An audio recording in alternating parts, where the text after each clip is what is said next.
குழந்தைகள் அதிகமாக அடம் பிடிக்கிறது பெற்றோருக்கு மிகப்பெரிய தொல்லையா இருக்குதுங்க. பயங்கர டென்ஷன், நேர விரயம், கடுப்பேத்துகிறார் மயிலாடுனி வடிவேல் சொன்னது போல குழந்தைகள் உங்களை அடிக்கடி கடுப்பேத்துவாங்க. எப்படி சமாளிக்கிறது? அதுலயும் சில குழந்தைகளை பார்த்தீங்கன்னா தெருவில் விழுந்து அழுது புரளுவாங்க, மண் எடுத்து தலையில வச்சுக்குவாங்க, வீட்டில் இருந்த சோறுல போய் முட்டிக்குவாங்க, காரணம் இல்லாமலே அடம் பிடிப்பாங்க, கத்தி கூப்பாடு போடுவாங்க, உங்களை டென்ஷன் படுத்துவாங்க. அப்போ நீங்க என்ன செய்யணும்? அமைதி, அமைதி, அமைதி. குழந்தைகிட்ட சொல்றதுல அமைதியாடுறா அப்படி சொல்றதுக்கு இல்லை, நீங்க அமைதியா இருக்கணும். சில நேரங்களில் குழந்தை தரையில கிடந்து உருளும், தலையை சோறுல போய் முட்டும், பல்ல கடிக்கும், தன்னுடைய நெஞ்சில குத்திக்கும்.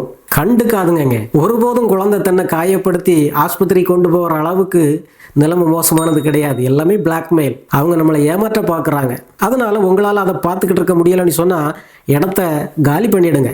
கொஞ்ச நேரத்தில் சுத்தமுத்தும் பார்க்கும், யாரும் தன்னை கவனிக்கலாம் அப்படின்னு தெரிஞ்சா தானாகவே எழுப்பி போயிடும். இந்த ட்ராமாலாம் முடிஞ்ச பிறகு தான் நீங்கள் உள்ளே வந்து தலையிடணும். அதுக்கு பிறகு உங்கள்ட்ட அன்பை காட்டுறதோ, அறிவுரை சொல்கிறதோ, அல்லது வேற ஏதாவது ஒரு பொருள் கொடுக்கறதோ, இது எல்லாமே இந்த கூத்து எல்லாம் முடிஞ்ச பிறகுதான். குழந்தைங்க அடம் பிடிக்க தொடங்கின உடனே நல்ல பிள்ளைங்கெல்லாம் இப்படி அடம் பிடிக்காதுப்பா அப்படி சொல்லி ஒரு ஆன்மீக அம்மாவா மாறுறதும், ஓடி போய் அவங்க கேட்கறத கொடுக்குற ஒரு அரசியல் அப்பா போலவும், பக்கத்து வீட்டு குழந்தைலாம் எவ்வளவு சமத்தா இருக்குது, எனக்கு நீ வந்து வாச்சிருக்கேன் அப்படி சொல்லி ஒரு புலம்பல் அம்மாவாகவும், என்ன நம்ம பையன் இவ்வளவு மோசமா பிஹேவ் பண்றான், நமக்கு தான் ஒழுங்கா பிள்ளைய வளர்க்க தெரியல போல அப்படி சொல்லி புலம்புற அப்பாவும் மாறாம, நான் சொல்றத கேளுங்க, சும்மா இருங்க போதும். ஒரு உணர்வு பிரளயமே வெடிச்சாலும், பூகம்பமே குழந்தை நடத்தினாலும் புத்தரை போல அமைதியா பொறுமையா இருங்க.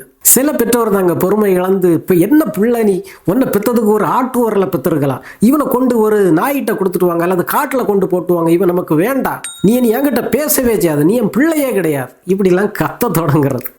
அதுலேயும் மோசம் அந்த குழந்தைகளை ஆத்திரத்தில் கை நீட்டி அடிக்கிறது, பிடிச்சு தள்ளுறது, நீங்களே அவங்க கழுத்தை பிடிச்சி நெரிக்கிறது, வாயை பொத்தி பேசாத, சத்தம் போடாத அப்படி சொல்றது.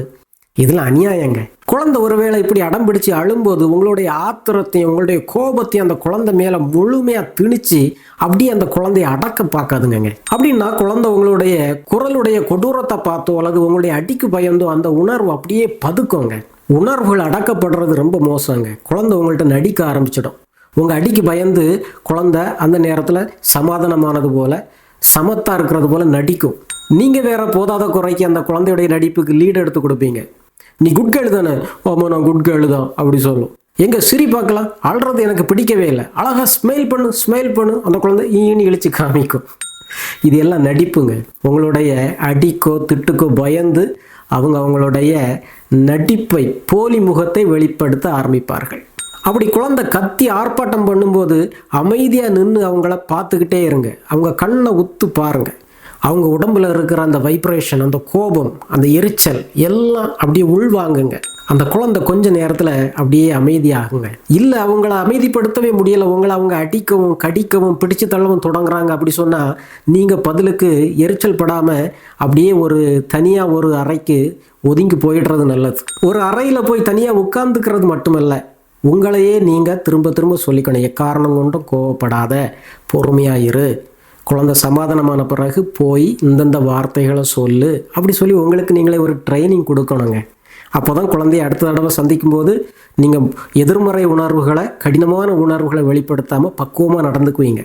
அல்லது குழந்தை அழ மெதுவாக அவங்கள தட்டி கொடுத்துக்கிட்டே இருங்க. வேற எதுவும் செய்ய வேண்டாம். நீங்கள் அப்படி செல்லாமல் தட்டி கொடுக்கறது அந்த குழந்தைக்கு, சரி நான் இப்படி கத்தி அழுகிறது தான் அம்மாவுக்கு பிடிக்கல போல, மற்றபடி அம்மா என்ன அன்பு செய்ய தான் செய்கிறாங்க, என்ன அவங்க விட்டு கொடுக்கல, என் பக்கத்தில் தான் இருக்கிறாங்க அப்படிங்கிற ஒரு உணர்வை பெற்றுக்குவாங்கங்க. குழந்தை ஆத்திரத்தில் இருக்கும்போது, அந்த உணர்வு கொந்தளிப்பில் இருக்கும்போது எதுவும் பேசாதுங்க. குழந்தை சமாதானமான பிறகு அந்த குழந்தைய கட்டி பிடிச்சி ஒரு முத்தம் கொடுங்க. அந்த குழந்தையுடைய உணர்வை புரிஞ்சுக்கிட்டதா காட்டுங்க. அந்த குழந்தைகள்கிட்ட அம்மா உன்னை அன்பு செய்கிறேன்டா, அம்மாவுக்கு ஒன்று ரொம்ப பிடிக்கண்டா அப்படி சொல்லுங்க. நிறைய தடவை சொல்லுங்க. கொஞ்சம் வளர்ந்த குழந்தையா இருந்தா பேசுங்க. நான் ஏன் அந்த பொருளை உனக்கு தரல தெரியுமா அப்படின்னு அந்த விளக்கத்தை கொடுங்க. குழந்தை ஏத்துக்கும். குழந்தை அடம் பிடிச்சி கோபத்தில் அழுகையில் இருக்கும்போது நீங்க என்ன சொன்னாலும் அது காதுல ஏறாதுங்க. அமைதியா இருக்கிறதா உத்தமம். குழந்தைக்கு ஆறுதல்லாம் சொல்லி சமாதானப்படுத்தின பிறகும் அப்படியே விட்டுட்டு போயிடக்கூடாதுங்க. குழந்தை ஒருவேளை அடம் பிடிக்கும்போது பொருட்களெல்லாம் அங்கங்கே தூக்கி வீசி இருந்ததுன்னா அந்த குழந்தைகளை கூட்டிகிட்டு போய் பாரு, நீ கோவப்படும் போது தூக்கி வீசின பொருட்கள் அங்கங்கே கலைஞ்சி கிடக்குது, பார்க்குறதுக்கு நல்லா இல்லை இல்லையா, ஆங்காங்கே தூக்கி வீசி இருக்கிற பொருட்களெல்லாம் எடுத்து அதனுடைய இடத்துல வை அப்படி சொல்லி கற்றுக் கொடுக்கணுங்க. இல்லைனா அடம்பிடிச்சு நான் அங்கங்கே தூக்கி வீசிட்டு என் பாட்டுக்கு போயிடலாம், அம்மா சமாதானப்படுத்துவாங்க, அதுக்கு பிறகு பிரச்சனையில் அப்படி சொல்லி குழந்தை நினச்சிக்கும். அப்படி இல்லை, அடம்பிடிச்சு நீ என்ன செய்தாலும் அதுக்குள்ள பொறுப்பை நீ எடுத்துக்கணும் அப்படிங்கிறதையும் குழந்தைக்கு ஒரு கட்டத்தில் நீங்கள் சொல்லி கொடுத்தாகணும். அந்த குழந்தைகிட்ட வேடிக்கையாக நீங்கள் நீ அடம் பிடிக்கும் போது எப்படி நடந்துக்கிட்ட தெரியுமா அப்படி சொல்லி நீங்கள் நடித்து காமிக்கலாம். அப்போ அந்த குழந்தைக்கு அதை பார்க்கும்போது கொஞ்சம் வெக்கமாக இருக்கும்.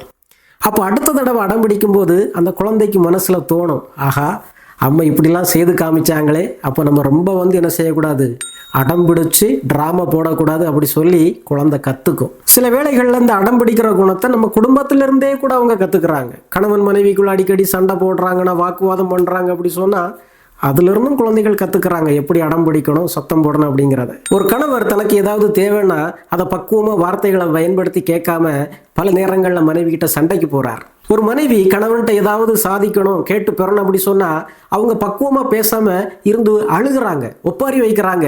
அதை பார்த்துக்கிட்டு கணவர் வேற வழி இல்லாமல் சரி சரி செய்து தொலை அல்லது அதை வாங்கி தாரேன் அப்படி சொல்கிறார். இதை அந்த குழந்தைகள் பார்க்குறாங்கங்க. ஓகே, அப்போ நமக்கு தேவையானதை பெறணும்னா இப்படி தான் பெறணும் போல, இப்படி தான் கேட்கணும் போல, நாமளும் இப்படி கத்துனா திட்டுனா அடம் பிடிச்சா நம்ம கேட்கறது கிடைக்கும் போல அப்படி சொல்லி அவங்க புரிஞ்சுக்கிறாங்க. ஒருவேளை குழந்தை அழுது அடம்பிடிக்கின்ற போது பெற்றோர் செய்யக்கூடாத ஒரு செயல் இதுதாங்க. குழந்தையுடைய அடத்துக்கு ஒருபோதும் அடிபணிந்து விடாதீர்கள். ஒரு பொருளை கேட்டோ அல்லது ஒரு இடத்துக்கு போனோன்னு சொல்லி குழந்தை அழுது அடம்பிடிக்குதுன்னா அவங்களுடைய அழுகைக்கு பயந்து, அவங்களுடைய கத்துதலுக்கு பயந்து நீங்கள் அதை கொடுக்க ஆரம்பிச்சிட்டிங்கன்னு சொன்னால் குழந்தை ஒரு மோசமான பாடத்தை கற்றுக்கோங்க. நான் அழுதா அடம்பிடிச்சா எனக்கு வேண்டியது கிடைக்கும். இந்த பாடத்தை கற்றுக்கிட்டாங்கன்னா 5 வயதில் முடிய வேண்டிய இந்த அடம் என்கிற குணம் 5 வயதையும் தாண்டி 10 வயது 15 வயது என்று வாழ்நாள் முழுவதும் அது தொடர்ந்து கொண்டே இருக்கும். இன்னொன்று, குழந்தைக்கு ஒரு பொருளை கொடுக்கக்கூடாதுன்னு முடிவு பண்ணிட்டீங்கன்னா அதில் கணவனும் மனைவியும் ஒரு மனதோடு இருக்கணுங்க. உங்கள் முடிவில் நீங்கள் மாற்றி மாற்றி செய்யக்கூடாது. அம்மா ஒரு பொருளை தரமாட்டேன்னு சொல்ல குழந்தை அப்பா கிட்ட போய் கேட்க, அப்பா சரி கொடுத்து விடு, அவள் அழுறா இல்லையா அப்படி சொல்லி அப்பா பரிந்து பேச தொடங்கினால் குழந்தைக்கு தெரிஞ்சு போகும் யார்கிட்ட எப்படி பேசுனா நம்முடைய காரியங்களை சாதிக்கலாம், அம்மா கெட்டவங்க அப்பா நல்லவங்க அப்படிங்கிற நிறைய மோசமான சிந்தனைகளை, கருத்துக்களை தன்னுடைய மனதில் பதிச்சுக்கும். குழந்தை எப்படி அழுது புரண்டு அடம் பிடிச்சாலும் கணவனும் மனைவியும் உங்களுடைய முடிவில் ஒரே மாதிரி இருக்கணும். கொடுக்கறத நினச்சிங்கன்னா சேர்ந்து கொடுங்க, உடனே கொடுத்து முடிச்சுடுங்க. இல்லை கொடுக்கவே கூடாது அப்படி சொல்லி முடிவு பண்ணிட்டீங்கன்னா 2 பேரும் அந்த முடிவில் இருந்து பின் ஒதுங்கவே கூடாது. அப்போ தான் அந்த குழந்தை நம்முடைய காரியத்தில் அம்மாவும் அப்பாவும் எப்பவும் ஒரே மனசோடு இருக்கிறாங்க, அதனால் இவங்களெல்லாம் ஏமாற்ற முடியாது அப்படி சொல்லி அடத்தை படிப்படியாக குறைக்கும். அல்லது யாருக்கிட்ட எப்படி அடம் பிடிக்கணும், எப்படி காரியங்களை சாதிக்கணும் அப்படிங்கிற நிறைய வித்தைகளை தொடக்க காலத்திலே கற்று வச்சுருவாங்க.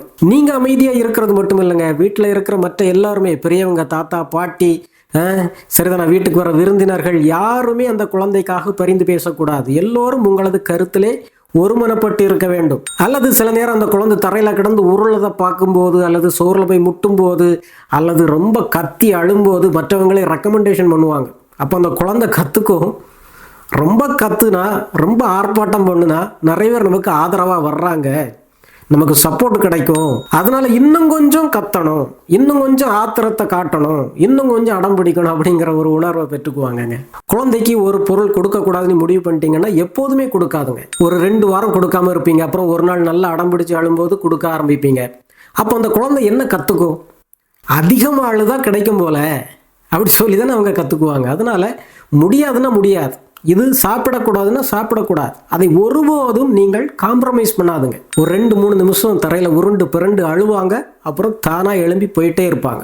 ஒரு 2-3 வாரம் அப்படி தொடர்ந்து மறத்துக்கிட்டே இருந்தீங்கன்னு சொன்னால் குழந்தை தானாகவே அதை மனசில் பதிச்சுக்கும், இது கிடைக்காது, கேட்டும் பயன் இல்லை, அதனால் அடம் பிடிக்காதுங்க.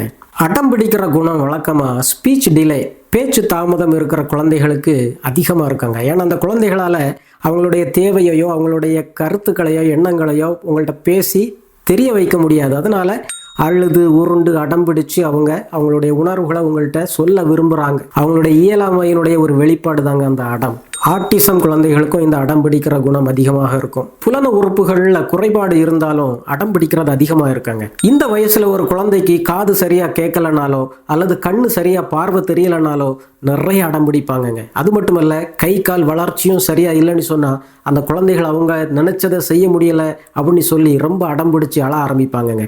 அதனால சிரமம் பார்க்காம உங்க குழந்தைகளுடைய புலன உறுப்புகள் மற்ற உடல் உறுப்புகள்லாம் சிறப்பா செயல்படுது அப்படிங்கிறதையும் கண்டிப்பா கவனிக்கணுங்க. நீங்க மருத்துவரை அணுகிறது நல்லது. அன்பான பெற்றோரை, இந்த வீடியோ உங்களுக்கு பயனுள்ளதா இருந்திருக்கும்னு நினைக்கிறேன். குழந்தைய பொறுமையா பக்குவமா வளர்க்க வாழ்த்துக்கள். இன்னும் ஒரு நல்ல வீடியோவில் உங்களை விரைவில் சந்திக்கிறேன். நன்றி.